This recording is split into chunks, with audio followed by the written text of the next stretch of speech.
So, Honey Don't is the story of Honey O'Donoghue, a young hotshot private detective in a very small town, in what appears to be New Mexico, I'm guessing, when a series of strange deaths get Honey on the track to be investigating a local mysterious church led by a very magnanimous and horny pastor named Chris Evans.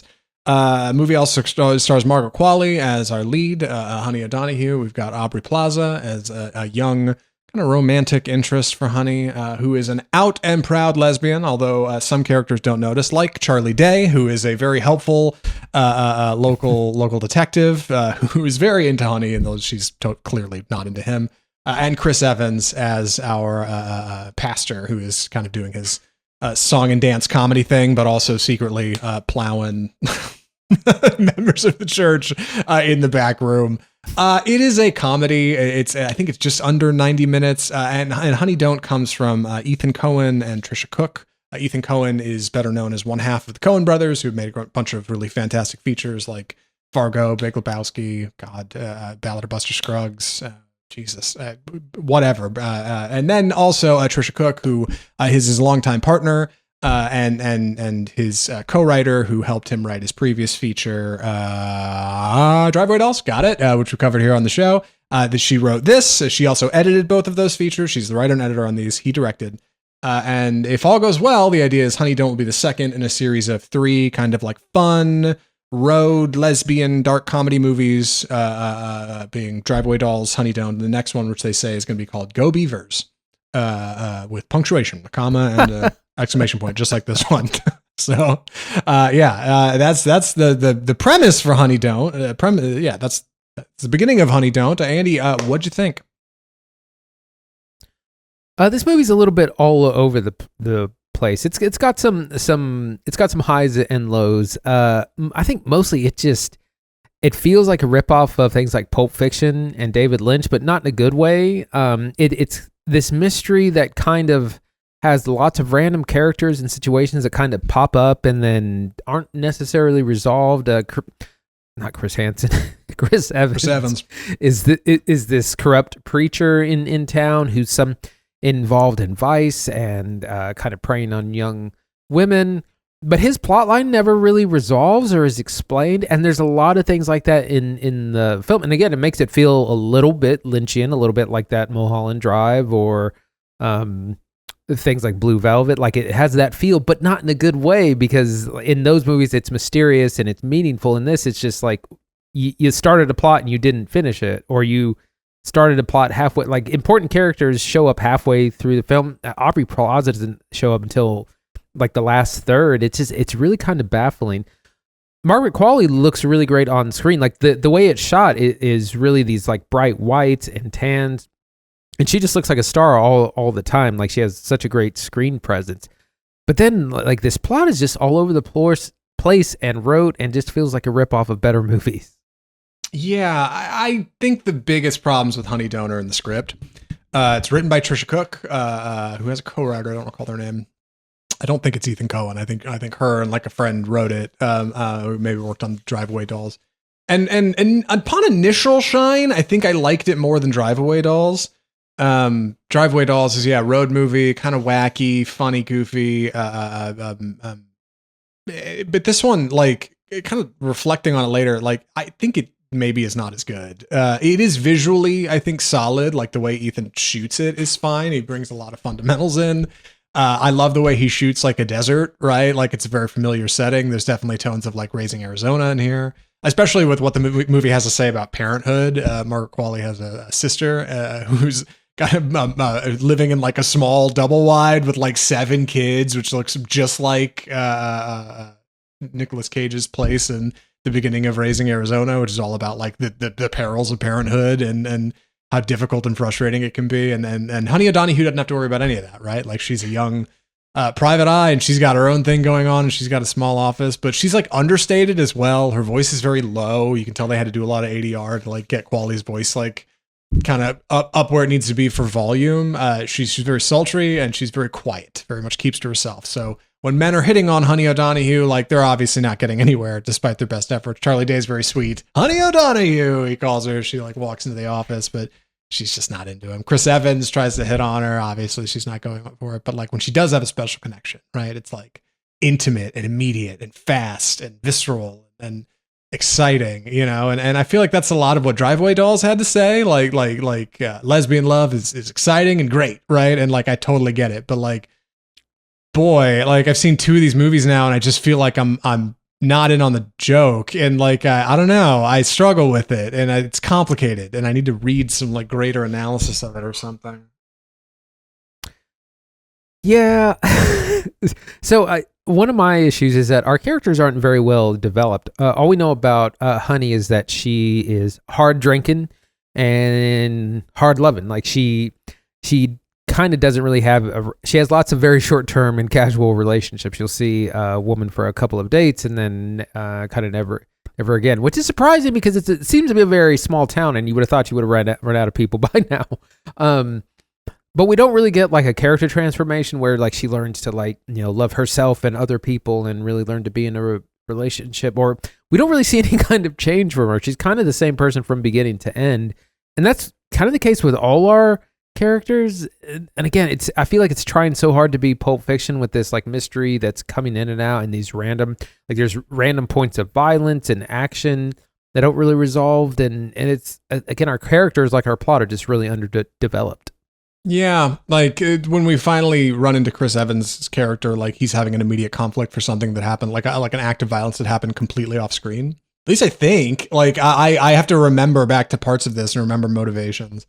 It's great. There's this like dumb henchman character who's trying to run around and do stuff for Evans' like priest who obviously is not going out and committing crimes on his own. He's sending members of his congregation to do that, right? And like he and Evans get in this scene where Evans is trying to like explain to him like he's an idiot the plot of the movie, and I'm like, I can't even keep up with what's going on. And it's like it's not even a 90-minute feature. So like I think on the one hand you could say, yeah, it's absurdist and funny, it's not shaped like anything else. On the other hand, it's like this is not for everybody. And it's got that on Rotten. I think it's right around like 46% rating, 51 or something, right around the almighty 50, which is like you're either into it or you're not. And like, I don't know. I think Dolls had a little bit more to offer. Like the lighting was a bit more dynamic, and being a road movie, like it didn't have to be saddled with any sort of real setting because it was on the road. But here, like we shoot this in this town that like almost looks like shades of Eddington, right? But lacks so much of Ari Aster's ability to like create a setting. Like, and it's not an Aster film, it's an Ethan Coen film, and that's fine. But like, it just feels loose and just kind of like loosely strung together, and a plot that like mostly happens in dialogue. You don't get a lot of action, and when you do, like it's not that great. A lot of Evans' performance is like inspired, but like not that funny. Like a lot of the sex stuff with him is not funny. It's just kind of like awkward. You're kind of waiting for it to end. There's some violence for sure. It's definitely rated R, and like that stuff plays like an old Coen Brothers movie. Yeah, nice and violent and grisly. Like, but not enough of it. And where I feel like on one hand, some would say parts of it are horny, others would say parts of it are like uncomfortable.